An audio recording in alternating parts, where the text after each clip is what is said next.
Então, beleza, vamos trabalhar. Eu acho que vocês já podem ter visto lá na hora que fizeram a inscrição, que tinha lá o meu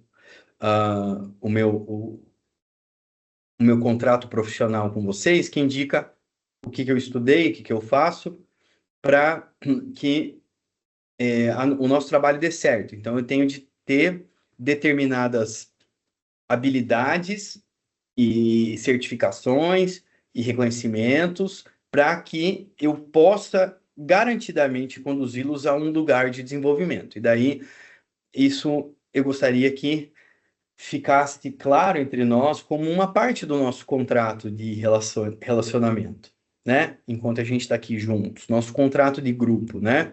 Que eu posso ser esse facilitador para esse grupo, né?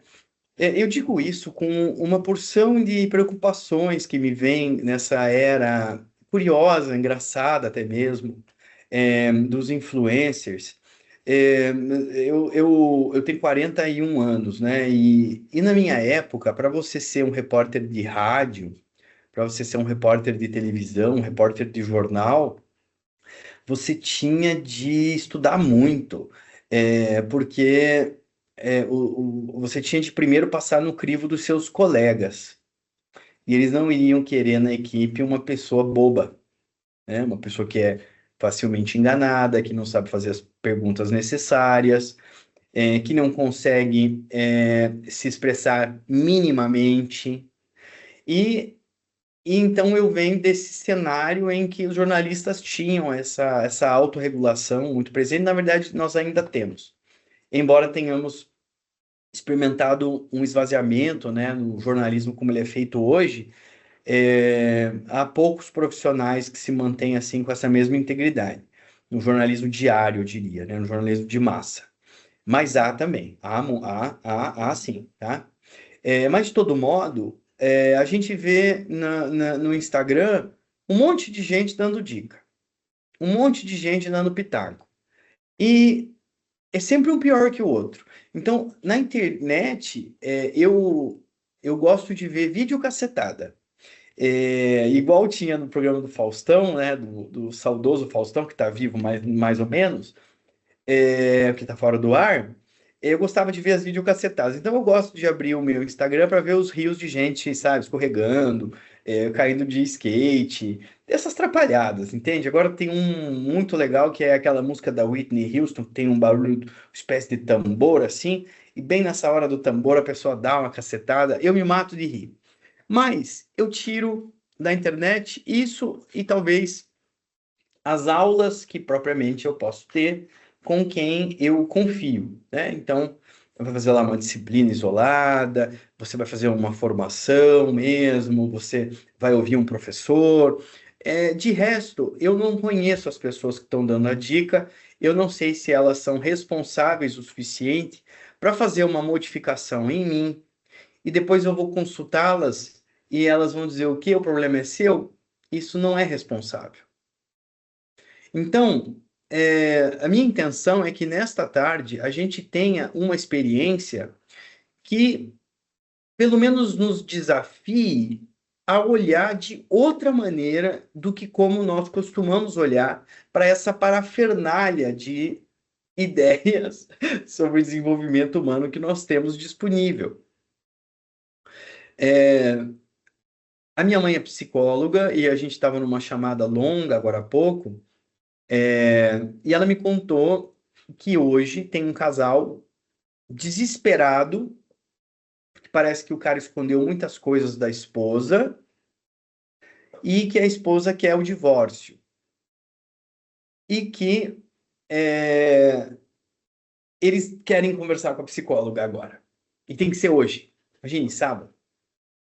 Ela não me disse o que vai fazer, mas pelo que eu conheço daquela senhora, ela vai pedir para eles sossegarem né, sossegarem e vai encontrá-los numa segunda-feira, numa terça, quando tiver agenda.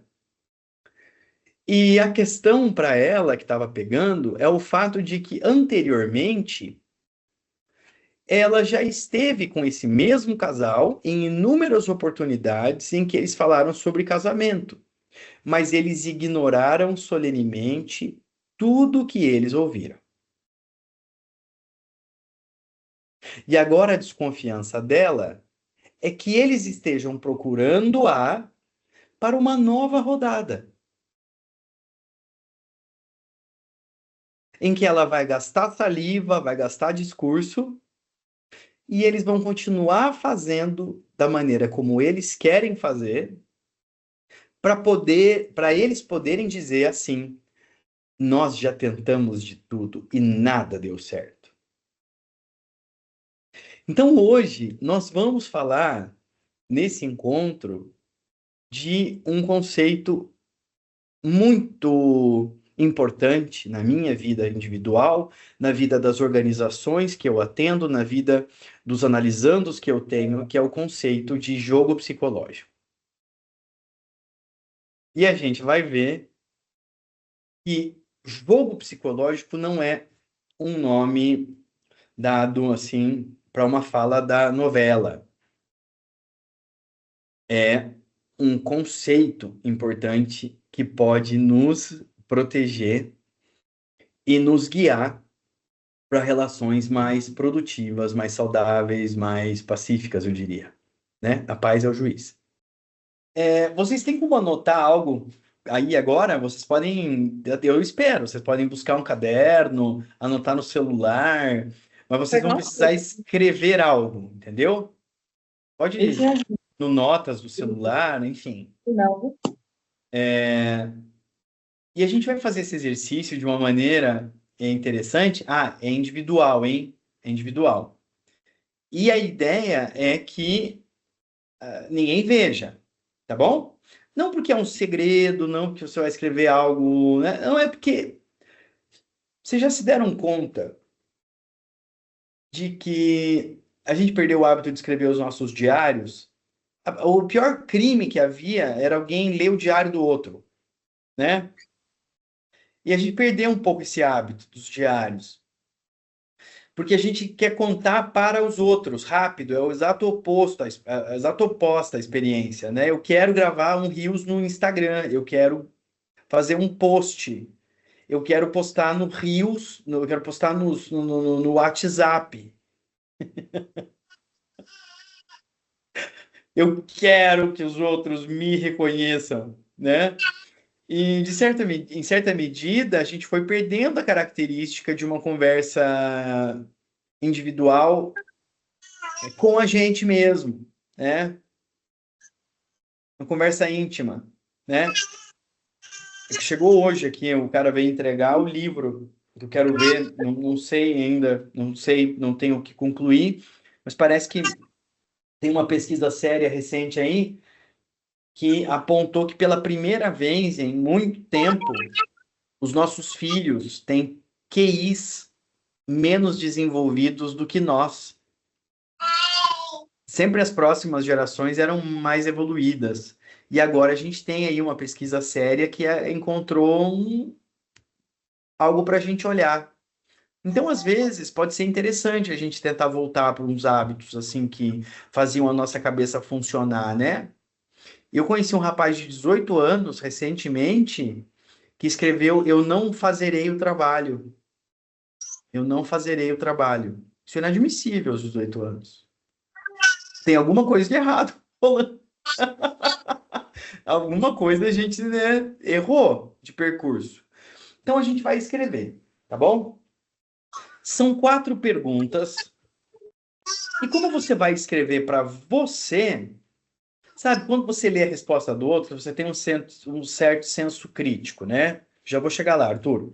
Como você vai escrever para você, você deve aplicar essas mesmas regras para si mesmo. Quer dizer, se eu leio o texto do outro, eu queria que a resposta tivesse completa, que o português tivesse bom, eu vou escrever agora para mim com esses mesmos critérios. Arthur, pode falar. Não, é só para solicitar. Tem alguém com o microfone aberto, se puder fechar, ajuda a compreensão. Obrigado, Arthur.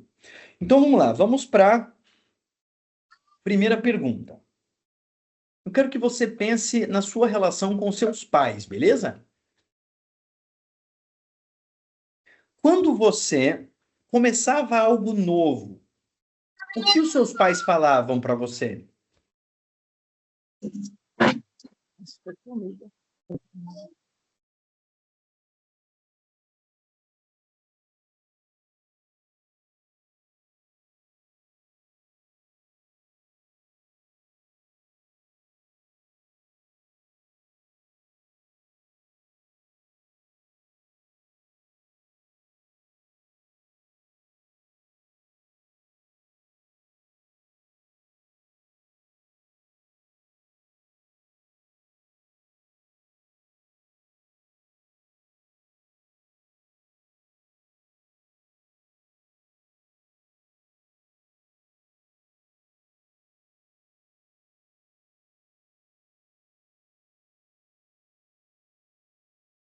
Todos estão escrevendo? Virgínia, você está escrevendo, Virgínia?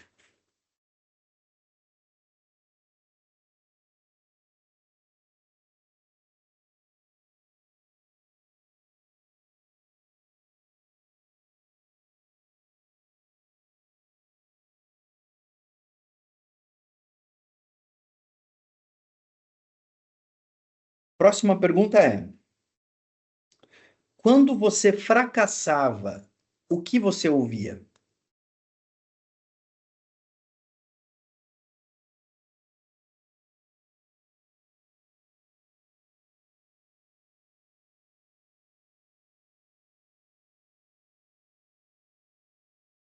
Pode repetir a segunda pergunta? Que eu estava Claro. falando aqui para ele. Quando você fracassava, o que você ouvia?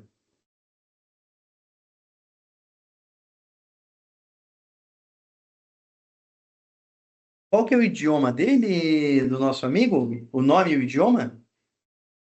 É holandês, mas eu traduzo em inglês para ele. O meu holandês não É vai nada Vincent. bem. É Vincent. Legal, Vincent. Welcome, Vincent.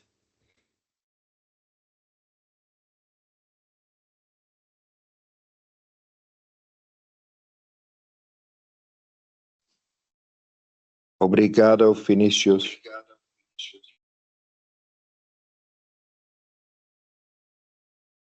Vamos para a terceira e penúltima pergunta, tá bom? Quais sentimentos aparecem imediatamente em você quando você lembra dos seus pais?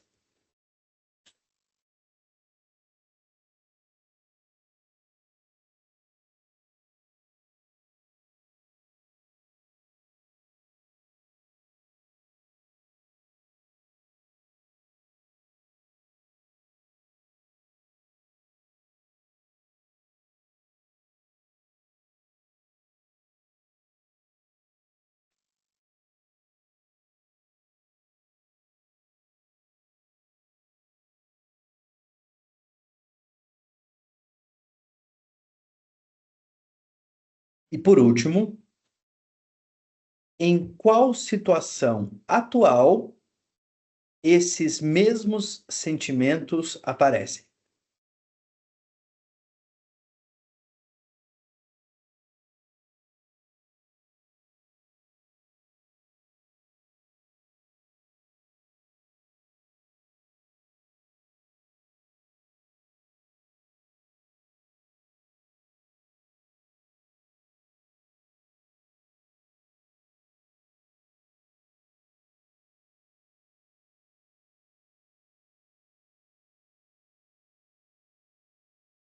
Legal.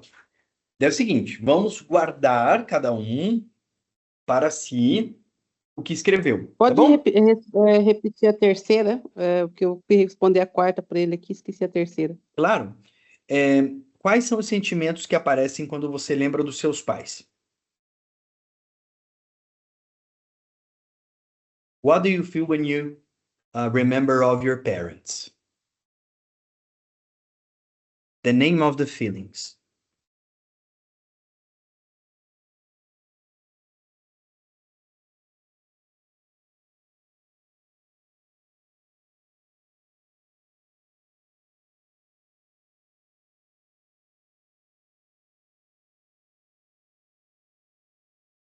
E por último, em que situação atual esses mesmos sentimentos aparecem?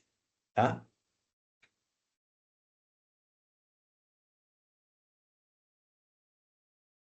Então é o seguinte, o que a gente está habituado a acontecer? O que a gente se habituou a que aconteça? Que a gente escreva e depois tem que contar para alguém, tem que ler para alguém. E a ideia não é essa hoje. A ideia é que você esteja fazendo com você um trabalho de franqueza, né?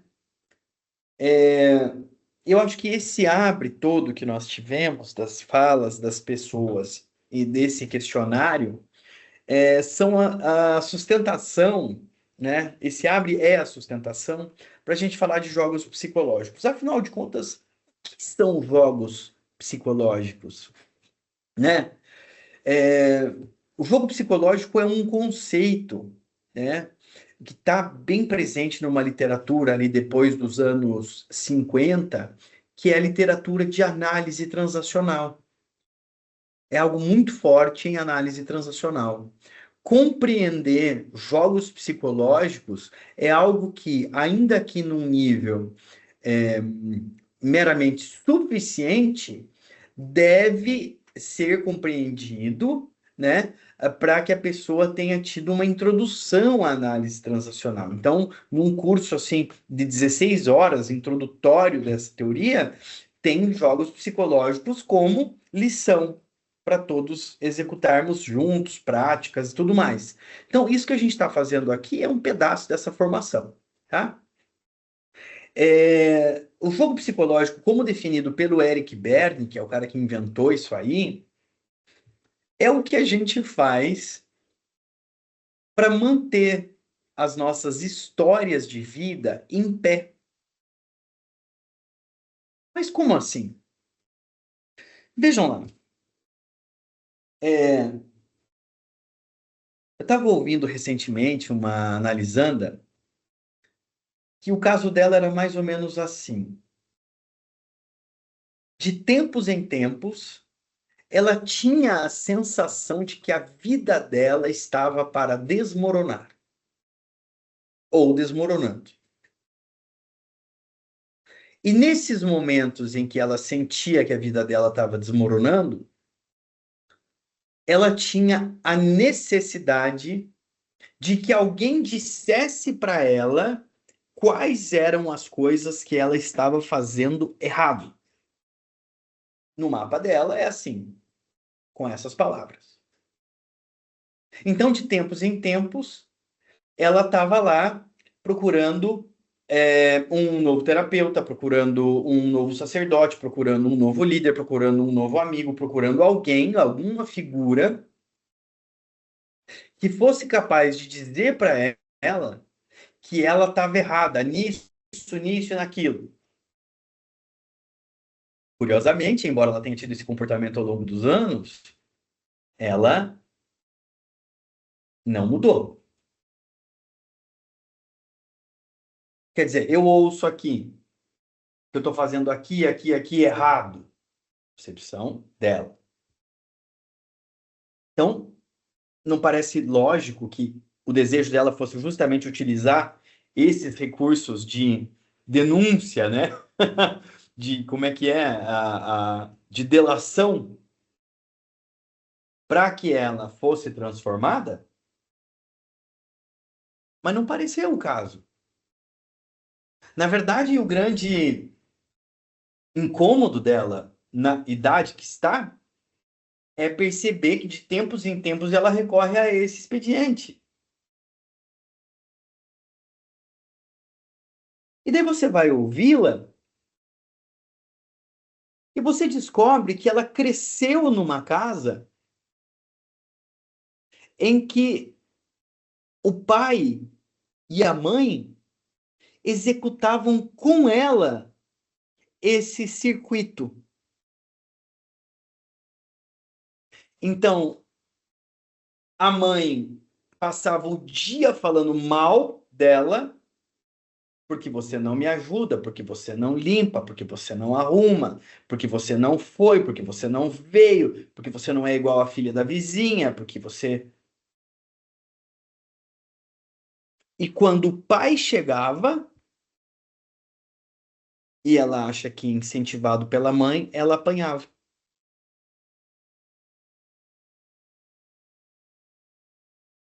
Então ela cresce nesse ambiente e a criança não tem parâmetro. A criança não tem parâmetro. Para ela, a vida humana é daquele jeito. É assim que funciona. Esse é o jeito certo. Tanto que eu perguntei para ela em algumas oportunidades. Falei, por que você não chamou a polícia? Que ele batia de uma maneira que era caso de polícia. Mas isso não passava na cabeça dela. Nunca passou na cabeça dela chamar a polícia. Porque ela não sabia o que estava acontecendo. Ela estava compreendendo o mundo como sendo daquela maneira. E agora, 20 anos depois, ela aprendeu que o mundo é assim. Eu existo para a minha mãe quando ela diz que eu não fiz o serviço. Eu existo para o meu pai quando ele me bate. E eu tenho fome de existir. O que eu vou fazer? Eu vou reproduzir o padrão infantil. Aula 101 de psique humana, né? De desenvolvimento infantil.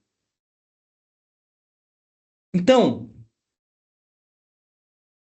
para eu manter esse sisteminha que eu aprendi funcionando, porque ele me manteve vivo, certo? Tem essa informação que é muito dura de lidar, que é factual. Mantendo esse sistema como ele está, eu estou aqui vivo, ela está, né, viva. Então, no mínimo, há uma vantagem da manutenção da vida como ela é. Né? Alguém já leu o livro do José Saramago ou assistiu ao filme Ensaio sobre a Cegueira?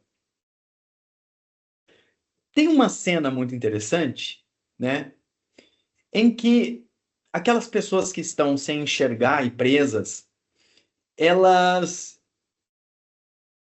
estavam tantas vezes elas tentaram sair daquele lugar onde elas estavam presas e elas não conseguiram, que elas desistiram de tentar sair de lá. Mas a grande genialidade né, dessa obra é que, em determinado momento, depois de muito terror, eles se dão conta de que eles poderiam ter saído de lá há muito tempo. E eu acho que as nossas histórias de indivíduos, as nossas histórias familiares, têm um pouco esse caráter. De que nós passamos a nossa infância e a nossa adolescência tentando nos livrar daquelas histórias e nós fracassamos miseravelmente. E, eventualmente, desistimos de tentar. Mas aquelas pessoas não estão mais aqui agora para gritar com a gente. Nem para nos bater, nem para nos humilhar. Elas não estão mais aqui. Estão lá na casa delas. Fazendo as coisas delas. Lidando com os problemas que cada uma tem. Mas não estão aqui agora. Quando a gente decide sair desse lugar, a nossa história de vida muda. E também a teoria, a mesma teoria dos jogos psicológicos, a mesma. Então, por que a gente joga psicologicamente? A gente já vai chegar lá no que é, como que funciona. Eu quero ver a carinha de vocês na hora que a gente falar disso aí, tá? E é muito legal, eu acho que é muito esclarecedor, né? A gente joga para manter a nossa história de vida em pé. Mas isso significa, então, que se jogar é fazer isso que aquela analisanda faz, nós poderíamos traduzir mais ou menos assim. eu deixo de fazer as coisas que eu deveria fazer para que alguém me chame a atenção e depois eu me sinta violentada para manter minha vida em pé.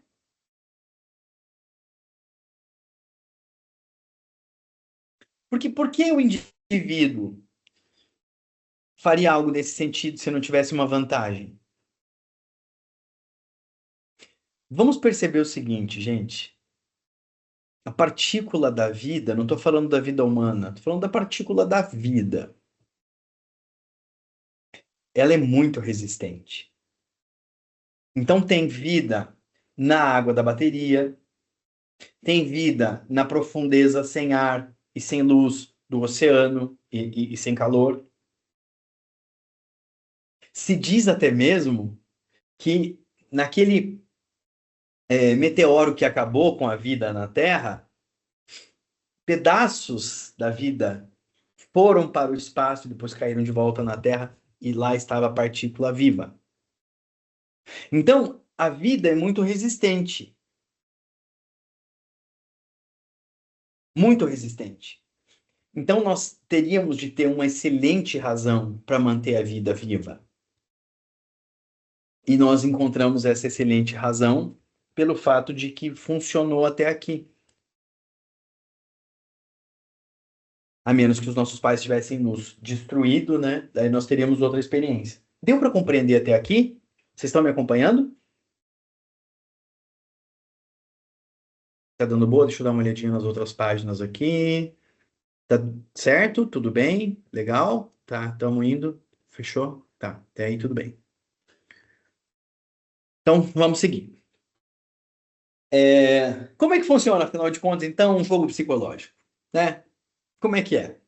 Bem, para jogar psicologicamente, nós vamos precisar de... Igual tem um jogo, né? Como é que funciona um jogo de futebol? Precisa de 22 pessoas, é isso? Se for no jogo do bairro, não precisa, né? 4, 5 dão conta, né? Mas, como é que funciona, então, um jogo psicológico básico?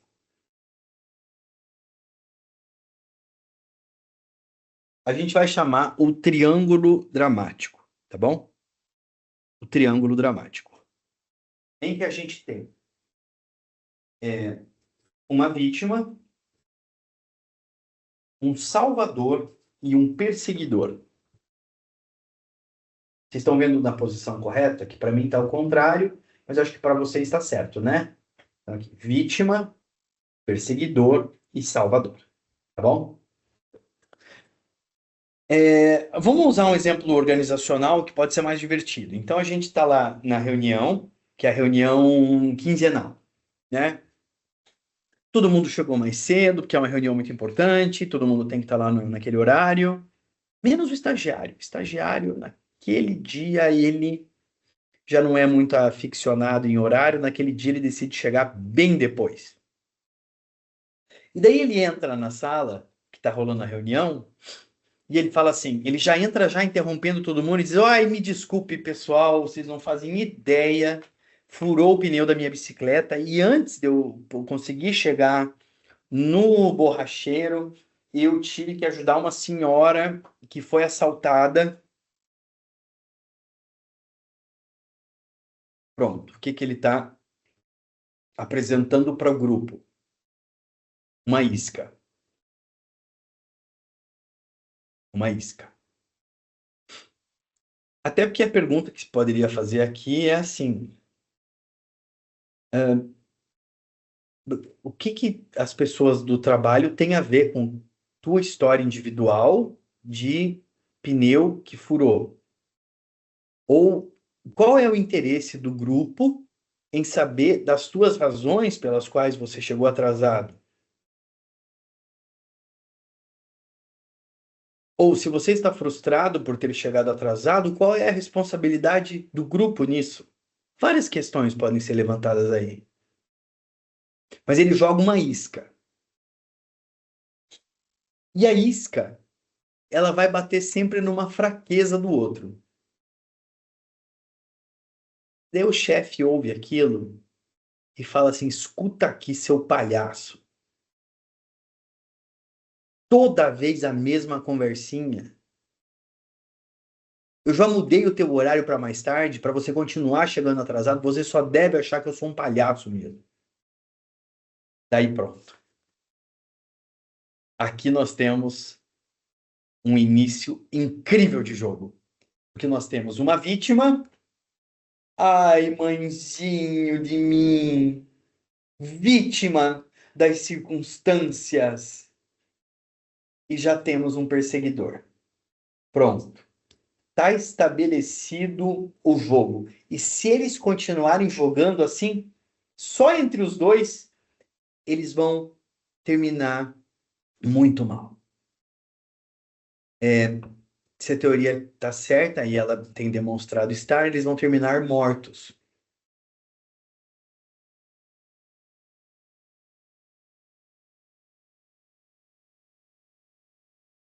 Assim que o triângulo se estabeleceu, a vítima está lá fazendo seu papel, o perseguidor está lá fazendo seu papel, essa vítima já muda de papel. Ela vem aqui para o Salvador, por exemplo, igual um jogo de beisebol. E daí ela fala assim: calma, chefe, não precisa falar assim também. Eu entendo que o senhor está nervoso e agora está querendo descontar em mim, mas eu sei que, na verdade, o senhor está sobrecarregado. Porque aqui ninguém te ajuda, né? E ninguém te ajuda. E fica tudo pro senhor. Daí eu, que só cheguei atrasado na reunião, sou estagiário, causo no senhor esse problema aí, porque o senhor não pode confiar em mais ninguém, só em si mesmo, né? E eu que estou tentando ajudar ainda. Daí o chefe sai daqui, do perseguidor, e vai lá para a vítima. É isso. É isso. Sempre sobra para mim. Me desculpa ter falado assim com você. Você não merecia. E o cara que estava lá no Salvador vem pro perseguidor. Pois é, mas é que todo mundo fala, né, que o senhor tem esse jeito explosivo. E eles vão assim até eles se matarem. Se nada interromper esse jogo, eles vão terminar mortos. Deu para compreender o que é o triângulo dramático? Mas graças a Deus ninguém aqui joga isso aqui em casa, né? Essa minha piadinha, eu acho ela tão de pastor, piadinha de pastor, mas ela é boa, tá? Porque eu tenho certeza que isso acontece na casa de cada um de nós. Especialmente nos casamentos. E daí, sabendo que todos nós somos adultos,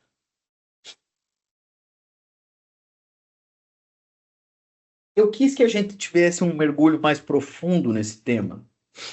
Então, vamos lembrar bem da fórmula do jogo psicológico. Uma isca vai bater numa fraqueza do outro. Esse conjuntinho que a gente acabou de ver aqui gera uma mudança. Uma mudança. Uma mudança. E quando a mudança chega, eu tenho a minha recompensa, o meu payoff. E a recompensa do jogo psicológico é mal-estar. É quando a gente se sente mal. E é muito fácil identificar para nós que estamos super no momento de trabalhar com outras pessoas. Não tem algumas mensagens do WhatsApp que só delas terem aparecido no seu WhatsApp você tem vontade de agredir a pessoa que enviou a mensagem? O nome disso é jogo psicológico.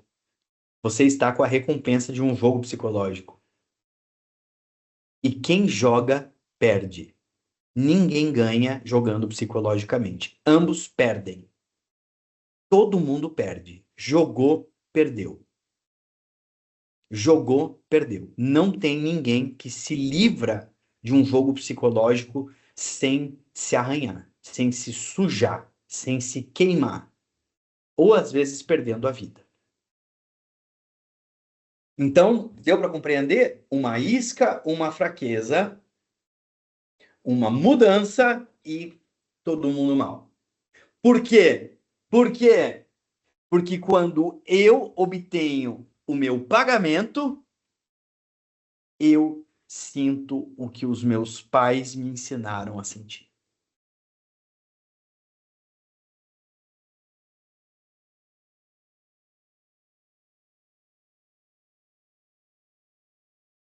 E quando eu sinto o que os meus pais me ensinaram a sentir, eu me sinto vivo.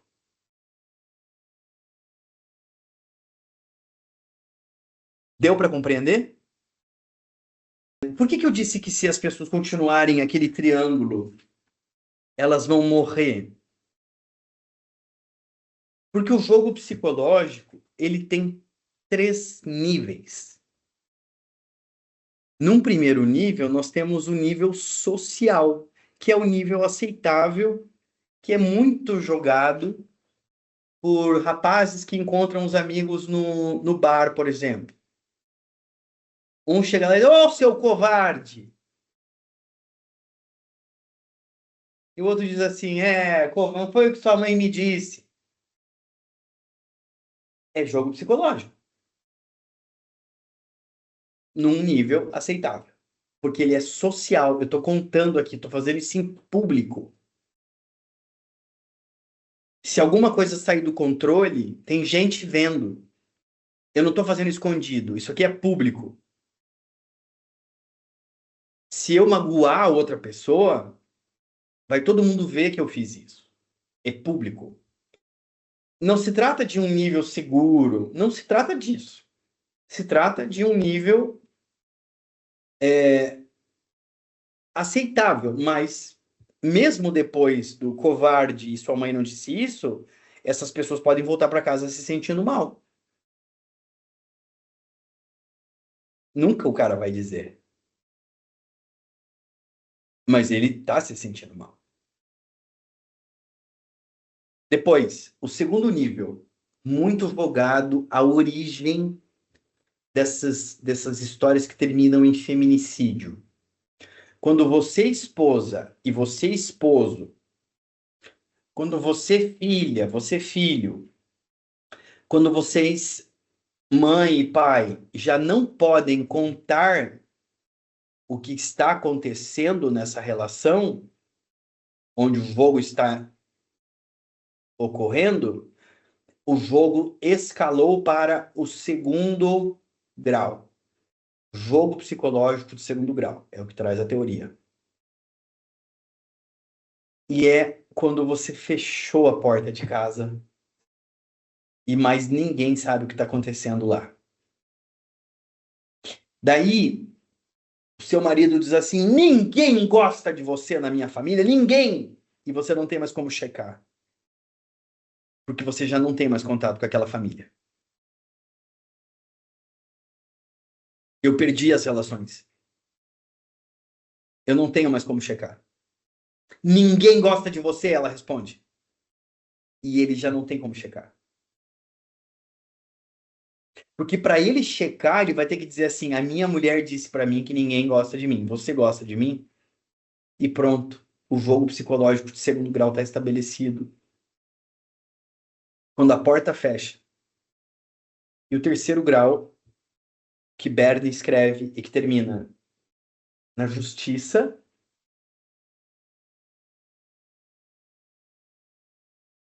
no sanatório ou no necrotério. Então, feminicídio, o jogo psicológico de terceiro grau. Amigo que matou amigo, jogo psicológico de terceiro grau. Assassinato porque dívida, jogo psicológico de terceiro grau.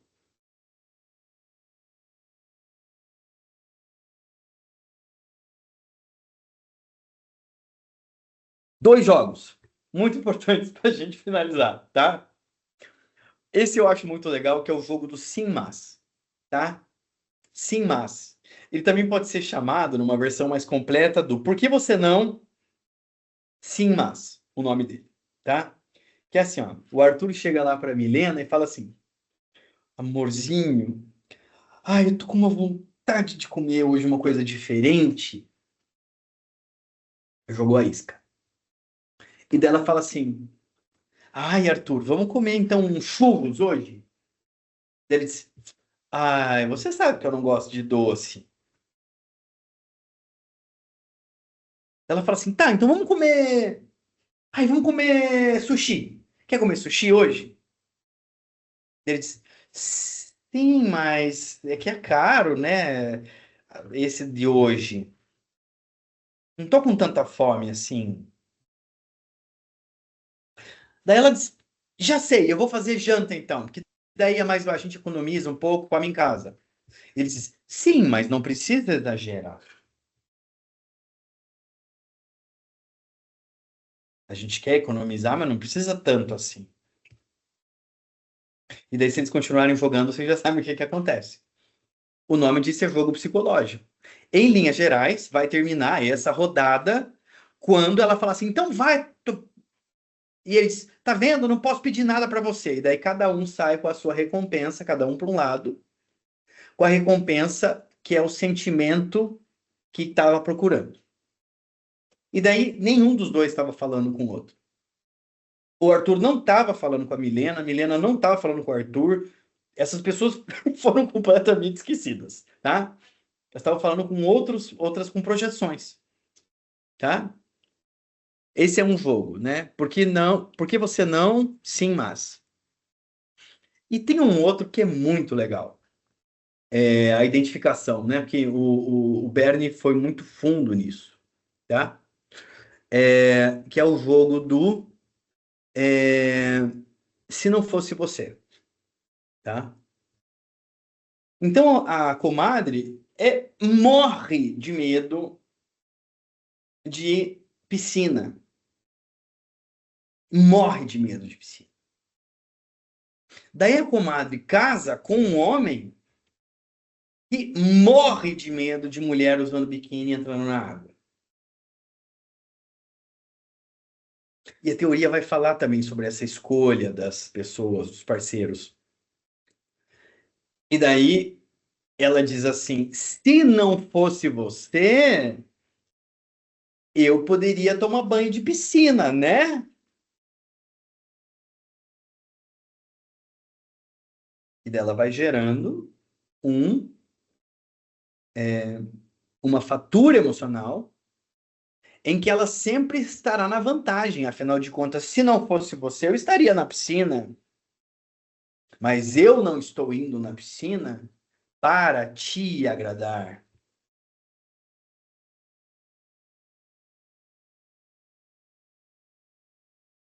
Desde quando ela precisava pedir alguma coisa?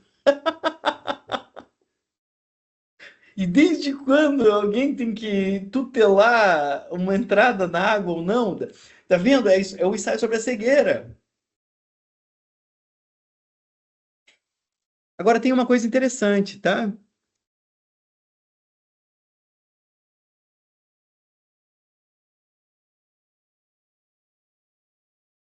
Eu quero só checar aqui, porque eu não quero errar isso.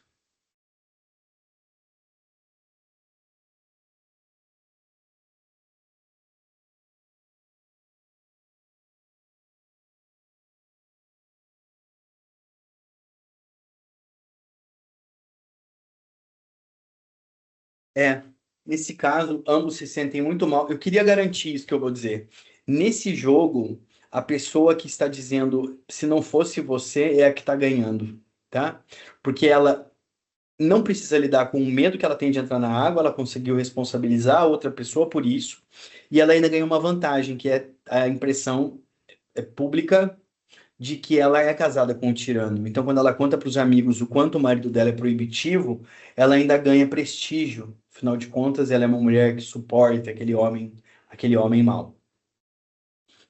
Com isso,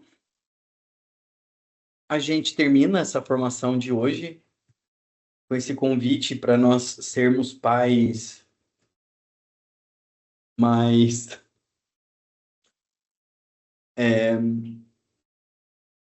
adultos, eu diria, né? Porque a gente